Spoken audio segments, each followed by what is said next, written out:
Hai Sobat Wing Chun Tanah Air, kembali lagi bersama saya Devi di channel YouTube Tradisional Ip Man Wing Chun.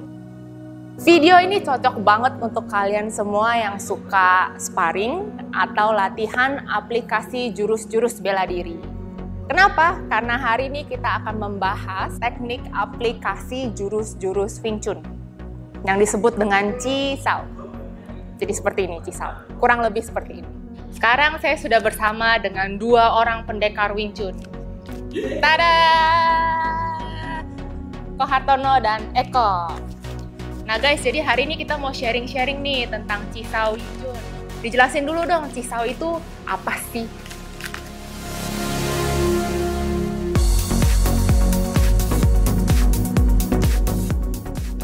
Yang pertama adalah Chi Sao itu di dalam bahasa Kanton artinya adalah tempel tangan.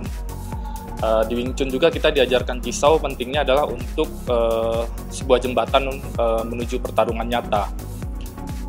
Kemudian yang dilatih di dalam Chi Sao itu terutama adalah teknik, jurus, refleksnya, relax, dan kemudian body mechanic Wing Chun. Dalam Chi Sao sendiri itu dilakukan untuk melatihnya secara berpasangan. Demikian. Nah, jadi Chi Sao itu kan jembatan menuju pertarungan nyata.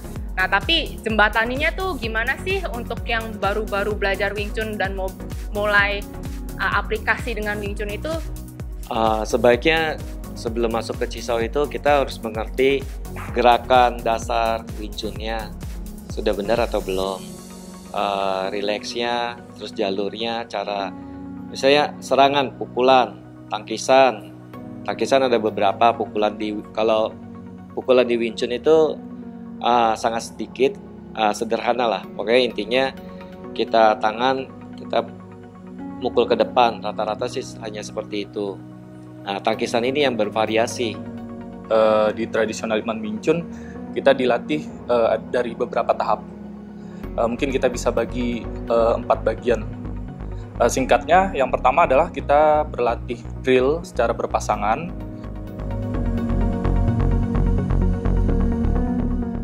Pertama itu kita lakukan dengan drill. Jadi seperti pakta. Pakta itu kita melakukan pukulan bersamaan dengan tangkisan. Tangkisan samping disebut pakta. Kemudian ada drill yang lain-lain lagi, kita berlatih step by step. Setelah berlatih drill itu kita sudah paham, ya, kita masuk ke bentuk ini ya, bentuk tangan Chi Sao-nya, nempelnya bagaimana, tangan kiri di mana, tangan kanan di mana, dan itu bagaimana cara loringnya, apa yang mesti diperhatikan. Biasa kalau Chi Sao itu kita tidak lupa dengan namanya menjaga center line. Kita harus tutup center line kita. Kita harus sadar bagaimana lawan itu melihat celah kita. Jadi kalau kita ada celah, dia bisa menyerang kita atau bisa nipu kita. Di Chi Sao itu ada tipu-tipuan seperti itu. Jadi lawan ada buat celah, kita serang. Lawan tidak buat celah, kita tipu. Ya, itu ada satu permainan. Disinilah kenapa di Wing Chun orang suka dengan berlatih Chi Sao. Di sini kita tidak cuma berlatih bela diri, kita juga dapat satu kegembiraan ya, senang ya bermain seperti anak kecil gitu. Main ibu orang. Iya, seperti itu. Tapi kan manfaatnya kan lebih dari itu. Ya. Terus kemudian tahap menengahnya adalah Chi Sao Flow atau Chi Sao tempel tangan, dan Vanda kita sebutnya, Chi Sao tanpa tempel tangan atau lepas tangan begitu, tapi tanpa grounding.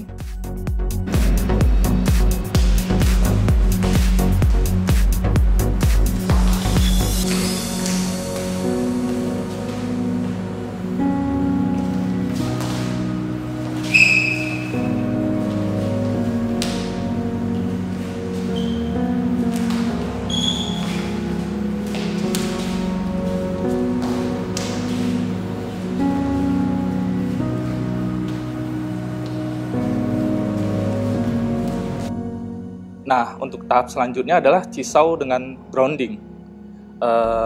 Latihan ini untuk menuju ke Chi Sao Sport juga sih untuk di kejuaraan di Wing Chun. Singkatnya seperti itu.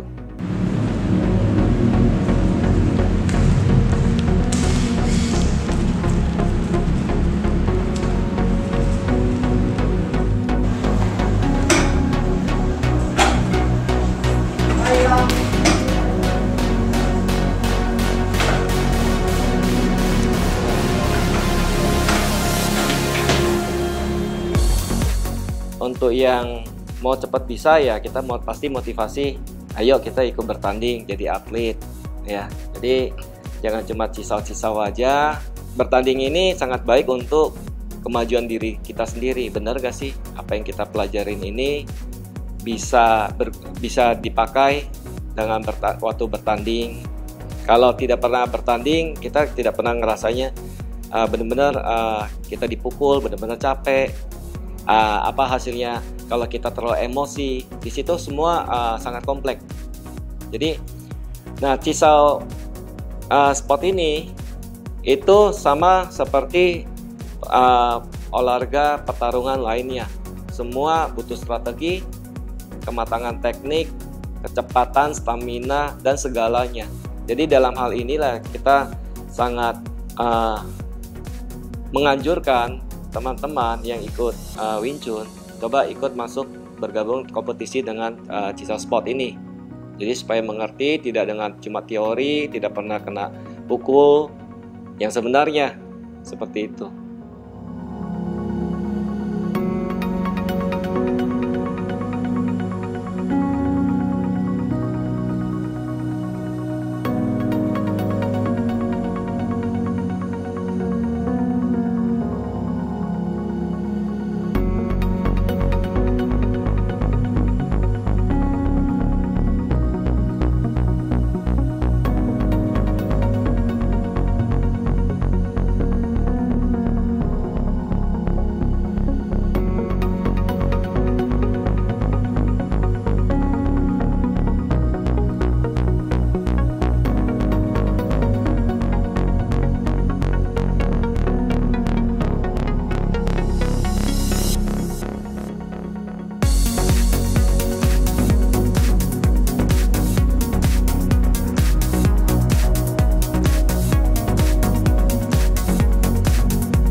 Nah guys, buat kalian yang mau belajar cisau, jangan lupa datang ke kelas ya.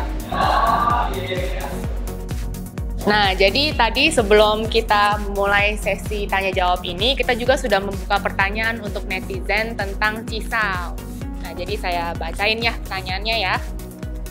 Yang pertama adalah minta saran cara yang baik memulai belajar cisau untuk pemula. Yang pertama adalah datang latihan ke kelas. Di tradisional Ip Man Wing Chun banyak kelas-kelas yang ada di kelas-kelas Wing Chun yang ada tersebar di 22 provinsi tentunya. Dan yang paling penting adalah berlatih di bawah bimbingan seorang pelatih. Ya, sebenarnya yang pertama adalah niat ya.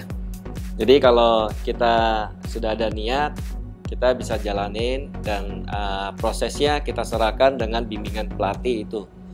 Jadi di proses itu ya kita harus yakin berlatih dan berlatih pasti ada hasilnya. Jadi yang tadi ya kita punya pengetahuan dan skill itu zero, setelah kita melakukan prosesnya berlatih secara disiplin di bawah bimbingannya benar, pasti angkanya bukan nol lagi, pengetahuan kita bertambah, bukan cuma 1, 2 dan seterusnya. Jadi bisa kita bisa mendapatkan manfaatnya setelah kita berlatih dengan bimbingan yang benar. Intinya itu practice makes perfect. Kalau untuk pemula jangan ragu-ragu untuk latihan cisau karena nanti pasti ada pembimbingnya. Nah, satu lagi nih pertanyaan dari netizen. Apakah cisau yang benar menggunakan tenaga siku saja atau siku dan bahu? Yang benar menurut saya adalah seluruh badan ya. Karena semuanya dari tahapan berlatih cisau itu adalah endingnya bisa grounding juga, begitu. Detailnya ya waktu kita cisau ini, kita tuh nggak cuma mengaktifkan kepekaan waktu tangan kita nempel dengan teman, tapi kita juga secara bersamaan kita harus sadar dengan seluruh badan kita dari kaki sampai ke atas, tangan semuanya, mata itu kita belajar semuanya. Jadi otak kanan, otak kiri itu kita latih. Jadi tidak cuma terfokus dengan serangan yang di depan saja, ya. Nah, yang samping-samping itu pun kita juga sadar bahwa yang samping itu hadir. Misalnya teman-teman atau apa bicara, atau waktu saya melakukan cisau itu sambil ngobrol saya bisa melakukan cisau. Itu jadi total kita berlatih seperti itu. Jadi tidak fokus gitu. Jadi kita bisa relax sambil ngobrol saya melakukan cisau. Ya, cuma kalau sambil cuci muka ya nggak bisa. Oke, untuk pertanyaan kedua adalah apa sih kegunaan cisau ketika bertarung? Kegunaan cisau ketika bertarung, misalkan ada serangan mendadak atau tiba-tiba. Nah, di cisau itu kita udah dilatih teknik refleks yang baik untuk mengatasi itu semua. Tangkis, langsung pukul. Kalau di Wing Chun seperti itu. Kalau dari sisi saya mau tambahin, kalau di pertarungan sebenarnya itu kita butuh ketenangan sekali lagi. Nah, di cisau ini kan kita berlatih, justru kita geser kita punya emosi. Sambil menggeser kita emosi dan terus kita menjadi tenang. Waktu bertarung itu ya sepertinya ya ini hal yang biasa ya. Kita orang yang terlatih, tenang, punya teknik, punya kecepatan, punya power. Ya, hati juga lebih tenang. Nah, situasi dalam pertarungan ini kita sudah dapat di cisau itu. Nah, kalau misalkan orang belajar cisau tidak bisa mengaplikasikan di dalam pertarungan sesungguhnya atau di cisau sport, artinya dia masih belum dapat inti dari cisau Wing Chun ini sendiri. Cisau ini sama nggak sih sama sparring?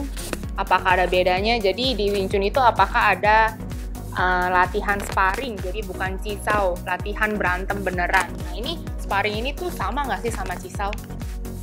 Dibilang beda tapi banyak persamaannya. Cuma membedakan yang satunya berlatih dengan tidak mencederai teman. Kalau sparring kemungkinan cedera itu banyak. Maka yang di cisau waktu berlatih ini ya kita mesti rajin, disiplin supaya waktu bertarung sebenarnya itu cederanya itu mungkin kita bisa hindari karena kita punya respon time badan terhadap serangan itu sudah terbentuk. Oh, kaki lawan seperti ini, tangan lawan seperti ini, tangan gaya seperti ini, kita semua baca, kita belajar membaca lawan. Di cisau ini kita belajar banyak hal. Saya kira kalau bicara cuma dalam setengah jam pun tidak cukup. Oke, jadi kita udah ngobrol-ngobrol tentang cisau nih. Jadi kan di Wing Chun itu kita nggak hanya latihan basic, tapi kita juga latihan cisau. Yang mana tadi adalah jembatan menuju pertarungan nyata. Dan di Wing Chun juga kita sudah latihan sparring juga dengan kardio, kita latihan kardio, dan di Wing Chun juga ada pertarungannya yaitu cisau sport. Nah, tapi kenapa netizen juga ada bertanya, kenapa dengan seluruh latihan ini kok bisa sih di MMA itu Wing Chun kalah katanya? Mungkin bisa dijawab. Kalau perbedaannya sendiri adalah MMA itu mereka mempelajari lebih dari satu jenis bela diri. Tentu berbeda ya. Kadang di pertandingan juga kan yang namanya murni pertandingan itu juga diatur berat harus ada kelasnya, misalkan selisih 5 kilo gitu. Tapi di UFC sendiri juga ada praktisi MMA sendiri yang menguasai bela diri Wing Chun juga, seperti Tony Ferguson dan Anderson Silva begitu. Oh man, that's a nice technique. Wing Chun technique. Always has so well. That side kick that he's throwing hyperextends the knee. Now he's really starting to incorporate that a lot in his game. It's a very frustrating thing to deal with. Wing Chun kalah, bukan Wing Chunnya kalah, personalnya kalah. Sedangkan praktisi Wing Chunnya sendiri saya nggak kenal sampai sekarang. Apakah dia pernah praktisi seperti apa? Seperti itu. Kalah menang dalam pertarungan itu biasa. Tidak mencerminkan Wing Chun pasti kalah dengan MMA. Tidak. Tetapi hal ini kita harus open minded ya. Saya sebagai praktisi Wing Chun juga open minded. Maksudnya MMA itu petarung-petarungnya open minded. Semua dia belajar. Dia tidak tidak secara khusus mempelajari sesuatu, dia pick up semua yang menurutnya bagus. Orang bilang, ini kamu belajar ini, kamu bagus nih pukulannya, ini grappingnya bagus. Dia belajar. Kalau kita di Wing Chun kita cuma tahu berapa hal, dan kita bertarung dengan cara yang berbeda, itu sama seperti istilahnya seekor ikan suruh manjat pohon. Itu sangat sulit untuk memenangkan pertarungan itu. Seperti MMA lawan tinju dengan peraturan tinju, itu MMA sangat sulit untuk menang. Seperti itu sih sederhananya sih. Nah, jadi kalau teman-teman yang mau belajar Chisao, tolong jangan memakai emosi, karena kita nih dua-duanya teman dan kita dua-duanya belajar. Tidak penting siapa yang kena, siapa yang kalah, atau siapa yang menang. Itu tidak penting, karena siapapun orang yang sudah berlatih Chisao, ya suatu saat juga bisa kena juga, walaupun sama orang baru. Bisa, hal itu sangat lumrah. Nah, jadi kita udah selesai ngobrol-ngobrol teorinya Chisao, pertanyaan-pertanyaan netizen juga udah dijawab. Nah, boleh dong praktikin sedikit Chisao di Wing Chun itu seperti apa sih? Oke dong.